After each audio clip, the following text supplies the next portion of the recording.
Oi, meus amores do quarto ano! Tudo bem com vocês? Começamos aqui mais uma aula de gramática. Vamos dar continuidade ao nosso assunto de quarta-feira, que eu falei pra vocês sobre aqueles poemas visuais, lá no capítulo Poemas para serem lidos e contemplados. Para iniciar o trabalho de hoje, vamos só analisar aqui esse poema lá da seção Ler 2, só que não vamos fazer atividades relacionadas a ele, tá bom? Vamos só verificar aqui, fazer uma breve análise. Então, nós temos aqui a imagem. E nessa imagem a gente pode ver claramente uma chuva. Inclusive, o nome desse poema visual é Chuva. E aí algumas palavras estão caindo lá do alto. E embaixo tem um garotinho super feliz aparando as gotinhas. Então essas palavras, elas são os pingos da chuva. E aí no cantinho nós temos: apertando contra letras, a menina escreve seu nome no papel. E aí a gente consegue ver algumas palavras que são formadas pelas letras que caem lá do alto. Pinga, primeiro. E aí ela vai formando algumas palavrinhas e tem umas letras destacadas, o M, o T, o A. Então, depois, vemos, demora, entre outras palavrinhas que são formadas ali pela garota. E esse é o nosso poema visual. E aí logo abaixo tem uma atividadezinha bem curta de marcar as questões corretas. Quem quiser fazer, pode ficar livre para fazer essa atividade e enviar, que eu vou receber, vou olhar direitinho, viu? Mas ela não é obrigatória, ela não vai entrar para as nossas tarefinhas avaliativas. E aí a gente chega lá na página 27. A página 27, ela tem um conteúdo bem legal. Onomatopeia. Alguém aí já ouviu essa palavra? Você sabe o que é uma onomatopeia? Pois é, então para começarmos, vamos observar essa tirinha que tem aí na página. E aí vocês vão compreender melhor. Marieta, o que é uma onomatopeia? E aí no segundo quadrinho, uma bola vem no garotinho, bem na cabeça dele, e aí faz o barulho, bonk. E aí ele diz: ai, me lembrei já. Então, gente, ele se lembrou que a onomatopeia são barulhos, são palavras que representam barulhos. E geralmente nas histórias em quadrinhos nós temos muito esse recurso. Na história que nós criamos coletivamente lá na nossa live dos heróis, que depois eu organizei toda a história que vocês criaram, eu coloquei várias onomatopeias, porque elas retratam bem esse som do barulho e elas são muito importantes na construção de sentido desses textos em quadrinhos. Então, se você costuma ler tiras ou revistas em quadrinhos, já deve ter percebido que é possível utilizar letras para formar palavras que imitam ruídos produzidos por pessoas, por animais, por objetos. E aí um exemplo disso é esse exemplo da tirinha. Então, a palavra bonk imita o barulho da bola ao bater na cabeça do Zé Pequeno. E aí, olha só, nós temos um box aí na cor salmão, né, que diz: as palavras que imitam ruídos são conhecidas como onomatopeias. Gravem esse nome.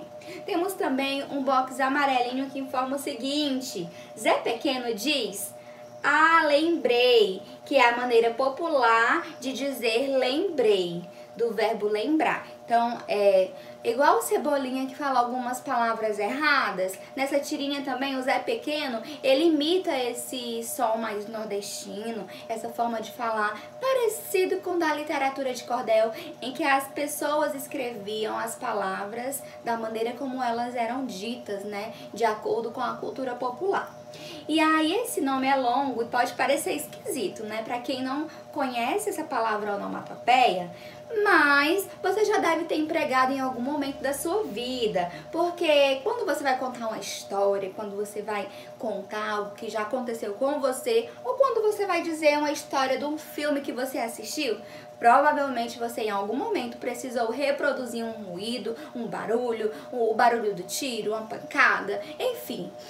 Então, você com certeza já deve ter utilizado sim uma onomatopeia.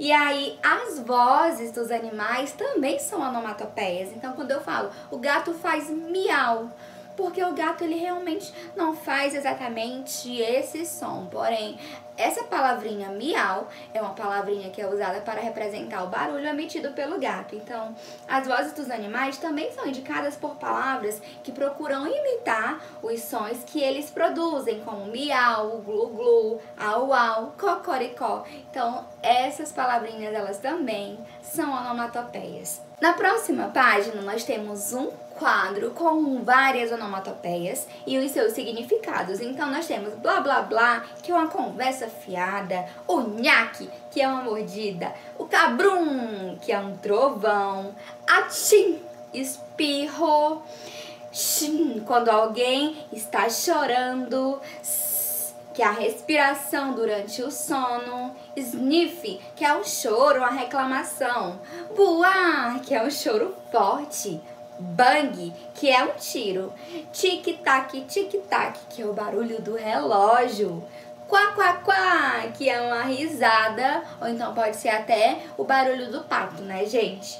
Bibi, que é uma buzina, ploft, que é um tapa, ploft, um estouro, toque-toque, que é uma batida na porta, brrr, que é o frio, o medo, chua-chua, que é a chuva.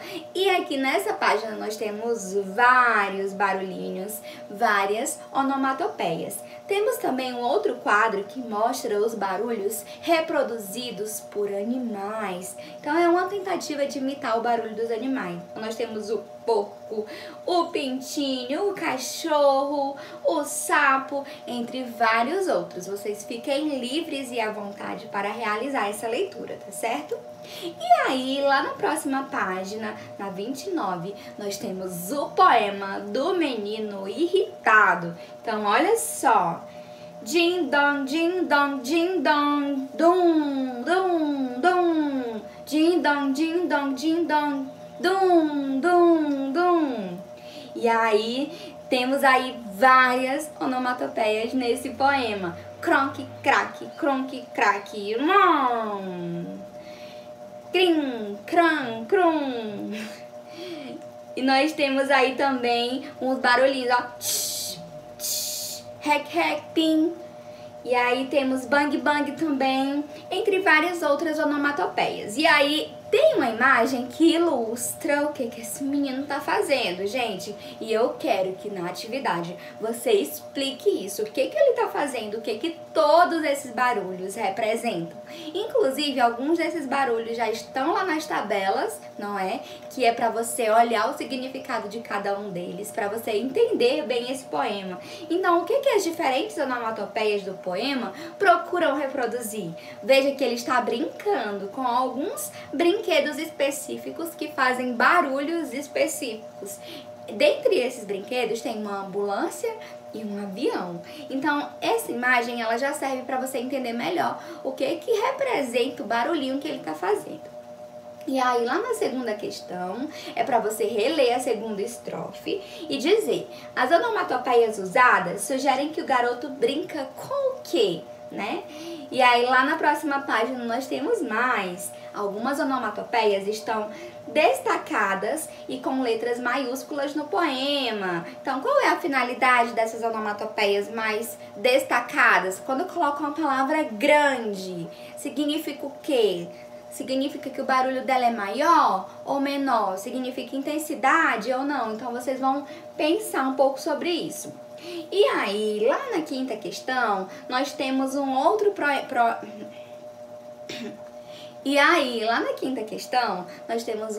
poema para você analisar, que é o poema Coração Bom. E vocês vão fazer a leitura desse poema e dizer aí o que essas onomatopeias sugerem, o que elas tentam reproduzir. E na sétima questão, nós temos um quadrinho bem legal que você também vai analisar. Só lembrando que a onomatopeia que tem nesse quadrinho tem lá nas outras páginas o significado delas, tá certo? E aí essa atividade vai até a página 31, porque lá na 31 nós temos uma atividadezinha sobre o uso do U e do L. Gente, o som do U e do L, quando eles estão no final de uma palavra, eles se parecem muito e pode até confundir. Porém, quando nós trabalhamos verbos, eu já expliquei para vocês que todos os verbos finalizam-se com U. Nenhum verbo termina com L. Só que aqui nós temos alguns substantivos que também são escritos com U, né? Alguns substantivos e adjetivos. Então, vocês vão fazer essa tentativa aí de responder esse quadrinho do U e do L, que eu tenho certeza de que vocês vão conseguir, porque com a prática, né, que vocês já possuem com relação a esse conteúdo, eu tenho certeza que vocês já aprenderam. Então, nossa aula termina por aqui. Muitos beijinhos pra vocês e até a próxima. Tchau, tchau!